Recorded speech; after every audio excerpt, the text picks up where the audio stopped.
Which of the following is incorrect about diffusion. अब यहाँ पर इनकरेक्ट वर्ड पर फोकस करना है। कौन सी स्टेटमेंट, यहाँ पर 6 स्टेटमेंट्स दी गई है, कौन सी इनकरेक्ट है डिफ्यूजन के रेस्पेक्ट में।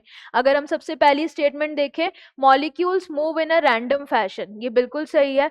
डिफ्यूजन के अंदर हो क्या रहा है, जैसे कि यहाँ पर देखते हैं, ये एक सिस्टम है। तो ये एक सिस्टम हो गया।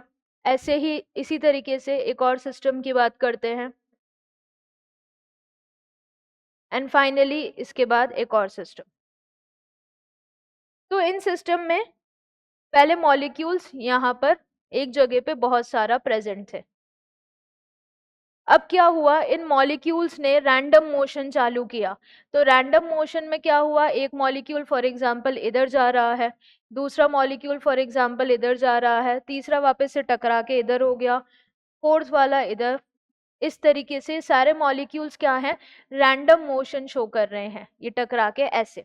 तो ये क्या है, रैंडम मोशन, और ये तब तक चलेगा जब तक मॉलिक्यूल्स का net movement higher to lower concentration पहुंच के इक्विलिब्रियम ले आए।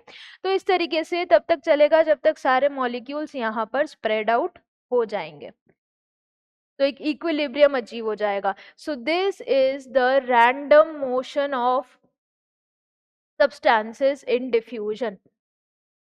क्योंकि सारे मॉलिक्यूल्स के पास अपनी एक स्पेसिफिक काइनेटिक एनर्जी है, तो वो रैंडम मोशन शो करते जाएंगे। सो इसमें क्या है, molecules move in random motion, ये बिल्कुल सही है। Then it occurs from its higher concentration to the lower concentration. इस एरिया में, रीजन में हायर कॉन्सेंट्रेशन थी, रैंडम मोशन शो करके नेट मूवमेंट लोअर तक गए, एंड अल्टीमेटली सारे मॉलिक्यूल्स यहाँ पर पहुंच जाएंगे। तो यहाँ पर सारे मॉलिक्यूल्स इक्वली मूव कर गए। देन इसके बाद ये सही है। थर्ड है, it is a slow process, ये बिल्कुल सही है, क्योंकि यहाँ पर जो मॉलिक्यूल्स हैं वो रैंडमली मूव कर रहे हैं, एक फिक्स डायरेक्शन नहीं है कि यहाँ से यहाँ फटाफट चले जाएंगे। तो रैंडमली मूव करने की वजह से मॉलिक्यूल को टारगेट साइट पर पहुंचने में टाइम लग रहा है। दूसरा, जो मॉलिक्यूल्स है वो आपस में भी कोलिजन शो करेंगे, हो सकता है ये मूव करते टाइम यहाँ पर इससे कोलाइड कर जाए, या दूसरा मॉलिक्यूल इससे कोलाइड कर जाए। तो इन मॉलिक्यूल्स में केओटिक और कोलिजन होने की वजह से प्रोसेस स्लो हो जाता है, तो ये बिल्कुल सही है। It does not depend on living system, ये बिल्कुल सही है। डिफ्यूजन लिविंग सेल्स के अंदर तो हो ही रहा है, इसके अलावा जो नॉन लिविंग सिस्टम है, एक बीकर हमने लिया, उस बीकर में पानी है, उसमें हमने डाई या इंक डाला, तो वो भी डिफ्यूज कर जाएगी।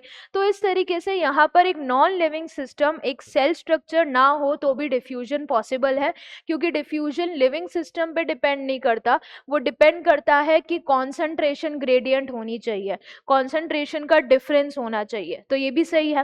प्रोटीन कैरियर्स आर रिक्वायर्ड, ये गलत है। प्रोटीन कैरियर्स किस में रिक्वायर्ड है, फैसिलिटेटेड डिफ्यूजन में एंड एक्टिव ट्रांसपोर्ट में।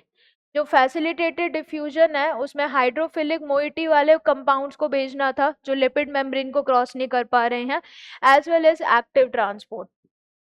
इन दोनों में हमें यहाँ पर स्पेसिफिक प्रोटीन कैरियर्स की जरूरत होती है। एक्टिव प्रोटीन्स नहीं, active transport, in active transport. Then इसके बाद नेक्स्ट, तो ये वाला गलत हो गया, it is a passive process, बिल्कुल सही, क्योंकि मॉलिक्यूल्स को भेजने के लिए हमें कोई भी एनर्जी खर्च नहीं करनी है, कोई भी एटीपी रिक्वायर्ड नहीं है, मॉलिक्यूल्स खुद मूव कर रहे हैं अपनी हायर से लोअर कॉन्सेंट्रेशन, तो ये भी सही है। तो हमसे पूछा गया है इनकरेक्ट स्टेटमेंट, तो फर्स्ट सही है, सेकंड सही है, थर्ड सही है, फोर्थ सही है, फिफ्थ गलत है। Only fifth statement is incorrect, बाकी सारी क्या है, सही है। 1 and 5 ये गलत हो जाएगा, 1, 3 and 5 only 4। Correct answer is option B.